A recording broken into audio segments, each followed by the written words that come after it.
All right, so what we were going to do is take a look at some practice problems. And today we're just going to start by taking a look at question 6.38, which asks us to draw the curved arrow for each step of the mechanism. And you can see that this reaction has many steps. It starts here and then goes this way and then comes back down here. So that's kind of the sequence that we follow here. All right, so let's start in the top left.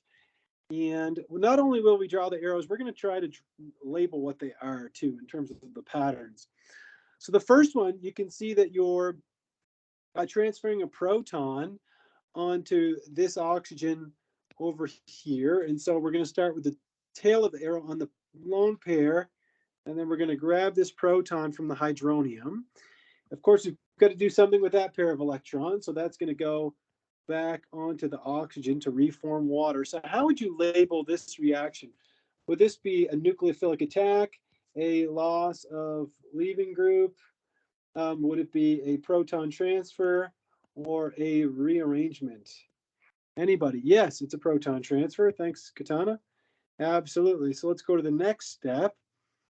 And you can see that there's a dipole, a strong dipole between this carbon and the oxygen with the positive charge, right?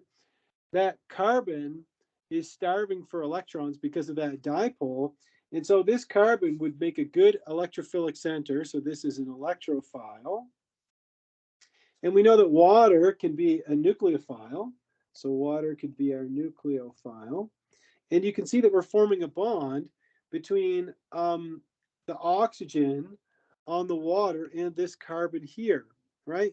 And so we're going to take a lone pair here and we're going to attack this carbon. Let me just erase those there. But we know that carbon can't have an octet of electrons, so we're going to take a pair of electrons and put them up here on the oxygen. So how would we describe this step? That would be a nucleophilic attack, right? We have the nucleophile attacking the electrophile. In the next step, you can see that we're going from this oxygen having two protons and a positive charge to now only having one. Therefore, this must be some kind of proton transfer. And we can see that the water molecule is going to behave as a base.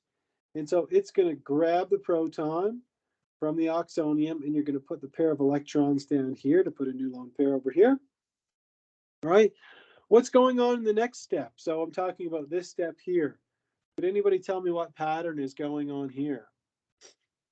You can see that we're starting with this oxygen with no proton, and now we're adding a proton to it. So what must this be? It must be a proton transfer, right? And we have our H3O plus, which is our acid. And so we're going to take a proton from here and reform our water molecule. All right, so we have another proton transfer. And then this step here, you can see that we've got another nucleophilic attack. This one's kind of tricky, but you know that these hydroxyls can be a nucleophile and that this is a very electrophilic carbon.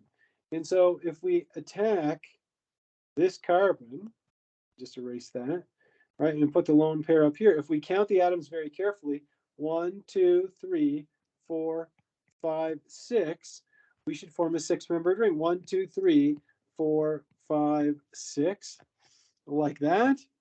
And then, so that would be a nucleophilic attack. And then in the very last step, we have another proton transfer where water is behaving as a base. And it's grabbing this proton and putting the lone pair back on here so that now we have two lone pairs like that. And there you go. That's the whole thing.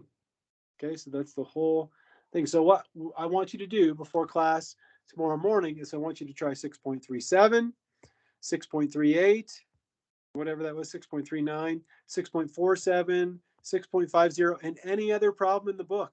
Okay, try every practice problem that you can. And if there's any problems that you can't figure out, be sure to ask me about them. And just to give you a heads up for the first one, you might need to redraw the molecule in order to draw all the bonds out specifically. Depends on the step. But, you know, organic chemistry is the science of pencils and paper. So don't be afraid to get a piece of scratch paper out and draw everything that you need to.